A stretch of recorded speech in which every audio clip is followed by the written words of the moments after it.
Z dynasty. Movie start होती है और हम कुछ कुंफू वॉरियर्स को देखते हैं जो कि बादलों में उड़ रहे थे। इस जगह का नाम किंग यॉन था, जिनके अंदर बहुत सारे कुंफू स्कूल्स थे और ये सभी लोग एक स्कूल के स्टूडेंट थे। यहाँ पर हम जेंग नाम के लड़के को देखते हैं। जेंग भी इस स्कूल का एक स्टूडेंट था, लेकिन जेंग काफी कमजोर था। वो अपने सीनियर्स की तरह पावरफुल नहीं था, लेकिन जेंग दिल का साफ इंसान था, तभी इसके सीनियर्स इसको पसंद करते थे और जेंग सभी लोगों के लिए खाना भी बनाता था। इन सब में एक टियन नाम की लड़की भी थी जो कि इसके मास्टर की बेटी थी और शायद जेंग टियन को पसंद करता था, लेकिन टियन उसको अपना भाई समझती थी और हमेशा उसका ख्याल रखती थी। और अब डिनर के वक्त सब लोग बैठे जेंग से बात कर रहे थे क्योंकि 10 साल हो गए थे। जेंग अभी तक अच्छा कुंफू वॉरियर नहीं बन सका था। टियन हमेशा जेंग की ट्रेनिंग में उसकी मदद करती थी। वो जेंग से कहती थी कि उसको सारा ध्यान लगाकर अपनी एनर्जी को बाहर लाना होगा, लेकिन जेंग कभी फोकस नहीं कर पाता था। वो टियन की ब्यूटी की वजह से डिस्ट्रैक्ट हो जाता था। तभी जेंग को याद आता है कि आज से 10 साल पहले इसी दिन इसके पेरेंट्स को मार दिया गया था। ये सुनकर टियन जेंग को उसके विलेज लेकर जाती है। जेंग उसको बताता है कि 10 साल पहले जब वो अपने घर वापस जा रहा था तो उसने देखा था कि उसके विलेज के पास बिजली का एक घेरा बना हुआ था।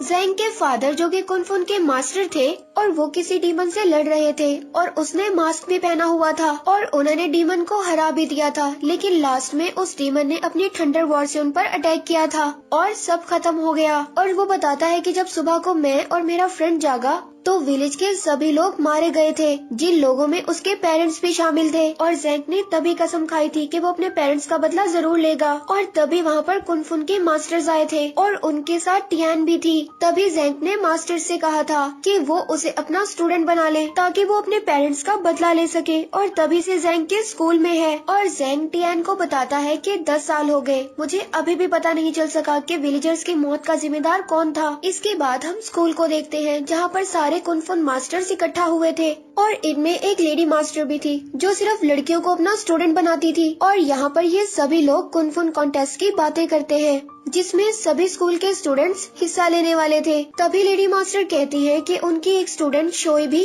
इस कंपटीशन में हिस्सा लेगी और उसे जीतने से कोई भी नहीं रोक सकता। और अब रात को सभी स्टूडेंट चुपके से शोई की ट्रेनिंग देखने जाते हैं। शोई बहुत ही ज्यादा प्यारी थी, लेकिन बहुत ज्यादा लोगों की वजह से जेंग शोई के सामने आकर गिर जाता है और यहाँ पर शोई जेंग को पनिश करने के लिए कुछ खुजली वाले इंसेक्ट्स को छोड़ देती है। और रात को टियन जेंग की बॉडी पर एक ऑयल लगाती है जिससे जेंग की खुजली कम हो जाती है। और ये ऑयल बहुत ही मुश्किल से मिलता था, लेकिन टियन फिर भी इसको ढूंढ लाई थी। और अब जेंग ये समझता है कि शायद टियन भी उसको पसंद करती है। और अब अगले दिन जेंग एक नदी पर जाता है और वहाँ पर जाकर किसी को आवाज लगाता है और उस नदी में से एक बड़ा सा ड्रैगन बाहर निकलता है। जेंग कभी कभार इस ड्रैगन से मिलने आता था और इसके लिए बहुत सारा खाना भी लाता था। जेंग अब उस ड्रैगन को बताता है कि वो टियान के सामने उसको सब कुछ बताना चाहता है कि वो उसको पसंद करता है। और नेक्स्ट सीन में हम देखते हैं कि टियान जेंग को अपने फादर की कुनफुन बुक्स लाकर देती है क्योंकि वो चाहती थी कि कॉन्टेस्ट से पहले जेंग भी एक अच्छा कुनफू वॉरियर बन जाए। और इसके बाद जेंग अपनी ट्रेनिंग कर रहा था, तभी जो उसके पास लॉकेट था वो चमकने लगता है और ये स्टोन उसके फादर ने दिया था और कहा था कि ये बहुत ज्यादा पावरफुल है, लेकिन ये स्टोन तुम्हें अपने कंट्रोल में भी कर सकता है, इसीलिए तुम्हें इस स्टोन को एक गहरी खाई में फेंकना होगा। और अब जब से ये स्टोन जेंग के पास था और अब फाइनली जेंग इस स्टोन को फेंकने के लिए चला जाता है, लेकिन तभी वहाँ पर एक मोंकी आकर जेंग को बहुत ज्यादा परेशान करता है और वो उसके पीछे पड़ जाता है और वो जेंग से स्टोन को लेने के लिए उसे धक्का दे देता है और जेंग एक गहरी नदी में जा गिरता है। और अब जेंग डूब रहा था, लेकिन वो स्टोन उसे पानी से बाहर ले आता है। और अब बाहर निकलते ही वो मोंकी दोबारा जेंग से वो स्टोन छीनने की कोशिश करता है और उसके हाथ पर काट भी लेता है। और अब जेंग की बाजू से जो खून निकल रहा था वो स्टोन उसको जज़ब करने लगता है और तभी नदी की गहराई से एक मिस्टीरियस स्टिक बाहर निकलती है और जेंग का स्टोन इस स्टिक में जाकर मिल जाता है, जिससे एक बहुत ही ज्यादा पावरफुल स्टिक तैयार हो जाती है। और ये लोग शायद इसको ब्लड सर्किंग बीट भी कहते हैं। और सभी मास्टर भी इस इंसिडेंट को दूर से देख रहे थे और वो आपस में बात करते हैं कि शायद फिर से ब्लड सर्किंग बीट अपीयर हुई है और अब घोस्ट किंग इसे लेने जरूर आएगा। और दूसरी तरफ यहाँ पर हम घोस्ट किंग और कुछ डीमंस को देखते हैं और अब घोस्ट किंग अपने एक साथी को इस स्टिक को लेने के लिए भेज देता है। फिर से वो मैजिकल स्टिक जेंग के पास आ जाती है और वो मोंकी को दलदल में धंसने से बचाता है, जिससे वो मोंकी अब जेंग को परेशान करना बंद कर देता है। और अब इसके बाद एक अनजान लड़की जैंग पर अटैक करती है और उस मैजिकल स्टिक को चुराने की कोशिश करती है। तभी वहाँ पर शोई और टियान जैंग को बचाने के लिए आ जाती है और वो लड़की वहाँ से भाग जाती है। और तभी जैंग इस बात को नोटिस करता है कि जिस हाथ पर मोंकी ने उसको काटा था वो हाथ अब बिल्कुल ठीक था। और अब इस बात का ये मतलब था कि इस मैजिकल स्टिक में हीलिंग पावर भी थी। लेकिन जैंग इस मैजिकल स्टिक के बारे में किसी को भी कुछ नहीं बताता। और फिर अगले दिन जब जैंग सो रहा था तो वो अनजान लड़की फिर से आती है और वो लड़की फिर से उस स्टिक को चुराने की कोशिश करती है। लेकिन जैसे ही वो उस स्टिक को चुरा कर भागती है वो स्टिक उसे दोबारा खींचकर जैंग के पास ही ले आती है। अब इस बात से ऐसा लगता था कि ये स्टिक जैसे जैंग से जुड़ गई हो। और इसी तरह सुबह हो जाती है और अब वो लड़की जैंग के जागने से वहाँ से भाग जाती है।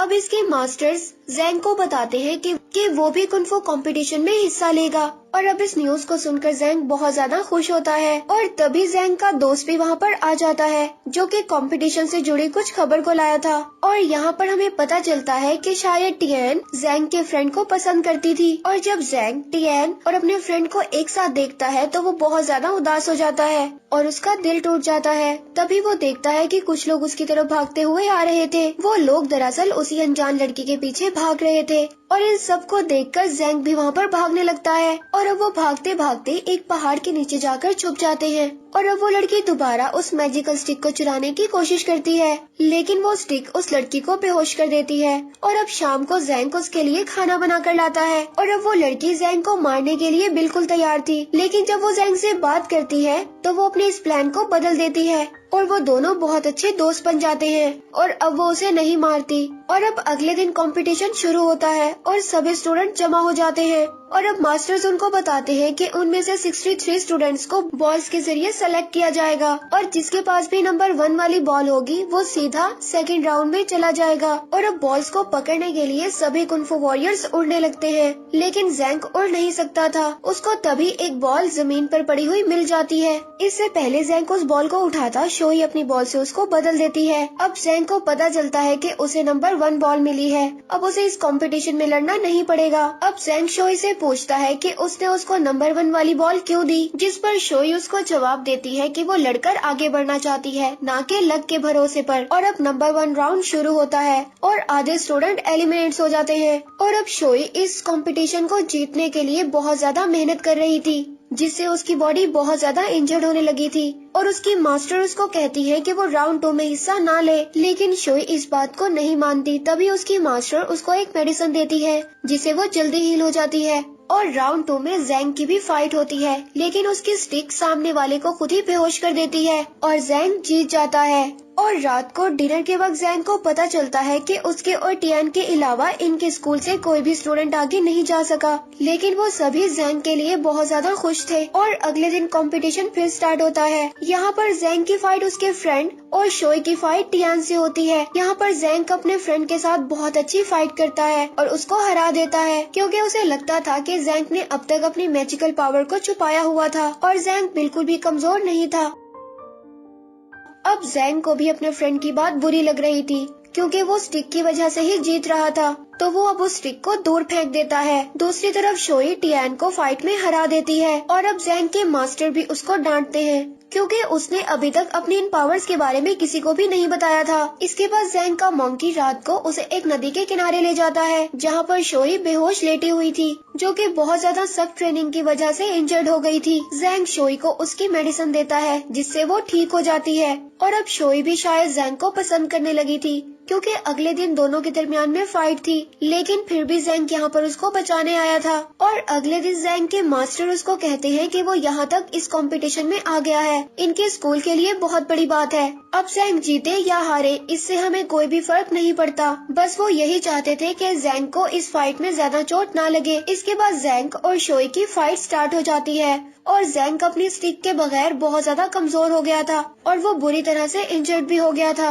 लेकिन फिर भी वो हार मानने के लिए तैयार नहीं था। और अब शोई उस पर दोबारा अटैक करती है और यहाँ पर जैंग की स्टिक दोबारा उसके पास आ जाती है जो कि जैंग बहुत ज्यादा इंजर्ड हो गया था। उस स्टिक के वापस आने की वजह से वो ठीक हो जाता है और अब वो शोई को फाइट में हराने लगता है। और उसके स्टिक को अब मास्टर भी पहचान लेते हैं कि ये ब्लड सर्किंग बीट है। आखिर में ज़ैंग इस फाइट को जीत ही गया था, लेकिन वो शोई को और ज्यादा इंजर्ड नहीं करना चाहता था, इसीलिए वो जानबूझकर हार जाता है। दूसरी तरफ हम उस लड़की को देखते हैं जो कि मैजिकल स्टिक को चुराने में बहुत ज्यादा नाकाम हो गई थी और अब घोस्ट किंग सभी डीमंस को अर्थ पर भेज देता है। और यहाँ पर सबसे पहले पपेट डीमन को देखते हैं जो कि कुंफू वॉरियर को अपने कंट्रोल में कर उसके सभी साथियों को मार देता है। उसके बाद दूसरा डीमन जो कि सभी को अपने अंदर अब्सॉर्ब कर लेता है। इसके बाद कुछ और डीमंस जो कि वहाँ पर सभी स्टूडेंट्स को मारने लगते हैं और यहाँ पर मास्टर्स को पता चलता है कि ज़ैंग इवल कुंफू का यूज कर रहा था और अब उसको मार देना चाहिए क्योंकि ये रूल्स के खिलाफ था और डेंजरस भी। तभी ज़ैंग का फ्रेंड यहाँ पर खबर लेकर आता है कि घोस्ट किंग के डीमंस ने सब पर अटैक कर दिया है। इसके बाद ज़ैंग को कैद कर सभी यहाँ से चले जाते हैं, लेकिन तभी वो अनजान लड़की सबको अपने मैजिक से सुलाकर ज़ैंग को यहाँ से आजाद कर लेती है और उसे घोस्ट किंग के पास ले जाती है जो कि उसके फादर थे। और अब घोस्ट किंग ज़ैंग से उस मैजिकल स्टिक को छीन लेता है, लेकिन उस स्टिक में ज़ैंग का ब्लड शामिल था, इसीलिए वो स्टिक दोबारा ज़ैंग के पास चली जाती है और अब घोस्ट किंग ज़ैंग को मारने लगता है। तभी उसकी बेटी उसको रोक लेती है, लेकिन घोस्ट किंग अपनी बेटी को ही बेहोश कर देता है और अब घोस्ट किंग और ज़ैंग में फाइट होने लगती है और ज़ैंग को बचाने के लिए सभी मास्टर्स और स्टूडेंट्स आ जाते हैं। सभी कुंफू वॉरियर्स घोस्ट किंग पर अटैक कर देते हैं, लेकिन घोस्ट किंग उनको मारते जा रहा था। इधर टियान और शोई भी उस लड़की से फाइट कर रही थी, लेकिन ज़ैंग उस लड़की को बचाने की कोशिश करता है, लेकिन वो इंजर्ड हो जाती है। इसके बाद सभी मास्टर अपनी थंडर वॉर से घोस्ट किंग पर अटैक करते हैं और तभी ज़ैंग को याद आता है कि उस दिन भी उसके विलेज पर कुछ ऐसी ही बिजली चमक रही थी जब 10 साल पहले उसके पेरेंट्स और विलेजर्स की मौत हुई, जिसके बाद वो सभी मास्टर्स के साथ मिलकर घोस्ट किंग को हरा देता है। और घोस्ट किंग जाते हुए कहता है कि ज़ैंग के पास एक इवल वेपन है जो कि ज़ैंग को अपने कंट्रोल में कर तुम सबको मार देगी। इसके बाद सभी मास्टर ज़ैंग पर अटैक करते हैं, लेकिन ज़ैंग उन सबको हरा देता है। अब ज़ैंग को स्टिक के कंट्रोल में आकर पूरी तरह से इवल हो गया था और अब ज़ैंग को ये भी समझ आ गया था कि इन मास्टर्स में से किसी एक ने उसके पेरेंट्स को मारा था जो कि उसी दिन इनके गांव में इस ब्लड सर्किंग बीट को लेने आया था और वो अपने ही मास्टर को मारने जाता है, लेकिन टियान बीच में आ जाती है। अब टियान ज़ैंग को वापस लाने की कोशिश करती है और ज़ैंग टियान की बातों से दोबारा से अपने कंट्रोल में आ गया था और वो शोई के सामने जाकर कहता है कि वो उसे मार दे और लेडी मास्टर की बात सुनते हुए शोई उस पर अटैक कर देती है, लेकिन ज़ैंग का सीनियर मास्टर उसके आगे आकर ज़ैंग को बचा लेता है और खुद मारे जाते हैं। और अब लास्ट में शोई भी ज़ैंग को नहीं मारती और वो कहती है कि वो कहीं दूर चला जाए और अब ज़ैंग उस लड़की को लेकर वहाँ से चला जाता है जो कि घोस्ट की बेटी थी और शायद उसे स्टिक लेने आई थी और मूवी यहीं पर एंड हो जाती है।